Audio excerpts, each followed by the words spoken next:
안녕하십니까. 안녕하십니까. 샘투 타일러의 샘입니다. 샘투 타일러의 로우 타일러고요. 오늘도 웹툰 전문가 샘씨 모시고 웹툰 소개받도록 하겠습니다. 네, 샘입니다. 아, 그렇죠. 오늘도 다시 이제 또 분위기를 또 180도 바꿔가지고 네. 오늘 갖고 온 웹툰도 스릴러 웹툰이고요. 오늘 주제도 좀 다소 무겁습니다. 네. 오늘은 연쇄살인범과 그에 대한 사적 복수에 대해 다루고 있는 웹툰이고요. 네. 보셨을 수도 있을 것 같아요. 근데 이 만화가 박태준 만화회사의 작품입니다. 유명하시죠. 네네네. 한 몇 달 전인가요? 네. 쇼미더럭키짱 그랬을 때 그 박태준 만화회사에 대해서 간략히 설명해드렸었는데 네. 쉽게 얘기하면 양산형 웹툰을 주로 그리시는 분들이 계시는 곳인데 네. 이번 작품은 전혀 그런 맥락과 함께하지 않습니다. 전혀 다른 작품입니다. 오늘 소개해드릴 작품은 김승용 광산 작가의 사형소년이라는 사형. 네, 사형소년이라는 작품이고요. 안 보셨나요? 안 봤죠. 네. 그래서 이거는 네이버 일요일 웹툰이고요. 2022년 5월 달부터 연재 중에 있는 따끈따끈하네요. 네, 웹툰입니다. 이거는 제가 첫 부분 보면서도 이거는 꼭 한번 소개를 해야겠다. 네. 근데 너무 또 초반에 소개를 해드리면은 별로 할 말이 없어가지고 네. 좀 묵혀뒀다가 이제는 갖고 온 웹툰입니다. 네. 이 글 작가가 김승용 작가라는 분이신데 이분 위주로 일단 설명을 해드릴 거고요. 과거에 제가 소개해드렸던 웹툰 중에 토끼대왕이라는 웹툰이 있었어요. 네. 기억하실지 모르겠는데 있죠. 네, 그 학교 폭력에 대해서 재밌게 봤었습니다. 그 교생과 그 학교 폭력을 당하고 있는 그런 학생들에 대해서 이중인격자 얘기였죠. 네, 그런 얘기였는데 굉장히 잔혹한 웹툰이었어요. 그렇죠. 네, 굉장히 잔혹하고 좀 충격적이고 19금 웹툰이었는데 네. 아마 제가 알기로는 이 작품도 19금일 거예요. 사형소년도. 굉장히 어둡고 뭔가 이 작가 자체가 네. 성학설적인 작품을 주로 그리시는 분이에요. 네. 그런 분께서 어쨌든 연출을 하신 작품에 연쇄살인마가 있습니다. 네. 김신이라는 연쇄살인마가 있어요. 네. 완전히 미친 사이코패스입니다. 저번 그 로우 타일러님의 방송에서 소개해 주셨던 바머 거의 뭐 그 이상급입니다. 네. 왜 그러냐면은 일단 살인을 할 때 아이가 있는 집만 고릅니다.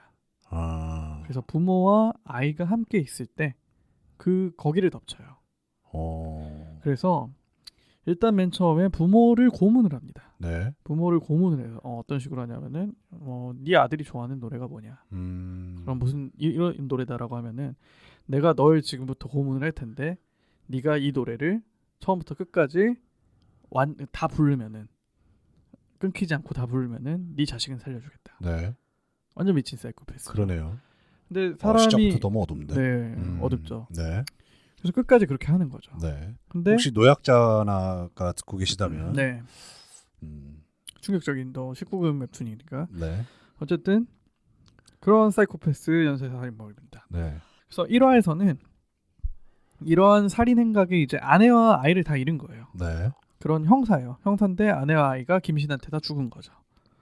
그래서 김두석이라는 형사가 등장을 합니다. 그래서 1화에서 딱 그 김신이라는 살인범이 잡혀요. 그 김두석의 집에서 검거가 되는 거예요. 이제 신고를 받고 출동을 한 경찰들한테 검거가 된 거죠. 네. 근데 김두석도 경찰이니까 거기에 왔는데 이제 그 현장을 보고 그러니까 소위 말해서 돈 거죠. 당연히 그럴 수밖에 없죠. 자신의 사랑하는 아내와 아이가 처참한 모습으로 죽어 있으니까. 그래서 김두석이 이 김신을 총으로 쏘아버리려고 경찰이니까 형사니까 총이 있을 거잖아요. 그래서 놔라. 나는 얘를 지금 이 자리에서 죽일 거다. 라고 하지만 경찰들 입장에서는 그렇게 놔둬서는 안 되잖아요. 그렇죠. 그래서 김두석을 제지합니다. 심지어 오히려 김두석한테 실탄을 발사를 해요. 다리로. 네. 그래서 김두석이 오열을 하고 김신은 결국 잡혀가는 거죠. 네. 당연히 사형을 선고를 받습니다. 사형을 선고를 받는데 실질적으로 우리나라에서는 사형을 선고받는다는데 집행이 되지가 않잖아요. 그렇죠. 오래됐죠. 그렇기 때문에 교도소에서 지금 호의호식 하고 있는 상황입니다. 이게 1화의 상황. 그리고 배경이 전환됩니다. 네. 또 다른 인물인 고등학생인 서지후라는 학생이 등장을 해요. 이 학생 같은 경우에는 보육원에서 지내고 있는 그냥 전형적인 모범적인 학생이에요. 네. 근데 알고 보면 이 서지후라는 학생은 김신의 그 엽기적인 살인 행각에서 살아남은 유일한 아이입니다. 아버지가 버텨내신 거죠. 네. 그래서 아버지는 하늘나라로 가셨지만 이 아이는 살아남아서 보육원에서 지금 살고 있는 거예요. 겉으로 봐서는 굉장히 모범적인 학생입니다. 네. 근데 이면에는 그 자기가 밤만 되면은 뭔가 가면을 쓰고 복면을 쓰고 그 주변에 양아치 혹은 일진들을 응징하러 다녀요. 예전에 소개했던 작품 중에 비질란테라는 작품이 있었잖아요. 그렇죠. 그런 것처럼 뭔가 자신의 정체를 숨기고 뭔가 일진들을 응징을 하러 다닙니다. 네. 근데 이게 왜 그렇게 하는 거냐면은 김신에게 복수를 하기 위해서 자신의 힘을 기르고 있는 거예요. 내가 언젠가 김신을 마주한다면 이 신체적인 능력으로 그를 때려 눕힐 거다. 네. 이렇게 복수의 칼날을 갈고 있었는데 그 서지우라는 친구가 여전히 어느 날처럼 그런 일진을 응징을 하려고 간 네. 거죠. 네. 근데 체구가 너무 큰 거예요. 그 일진의 체구가. 그래서 싸운다가 본인이 역으로 당하는 상황에 몰려요. 네. 그 시점에 어떤 약간 노숙자 같은 약간 뭐 40, 50대 아저씨 갑자기 나타나서 네. 그 일진을 무찔러 버립니다. 그러고 서주혁에 이렇게 얘기를 해요. 난 네가 누군지 알고 있다. 누군지 알고 있고 그렇게 해서는 절대 김신을 죽일 수가 없다.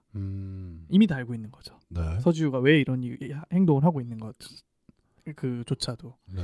알고 보니까 그 노숙자 같은 사람은 아까 1화에서 나왔던 형사 김두석이었던 거예요. 그래서 이제 그 이후로 경찰을 퇴직을 하고 역시나 자신도 김신을 죽이기 위해서 일종의 사조직을 만든 거죠. 그 피해자들을 모아가지고.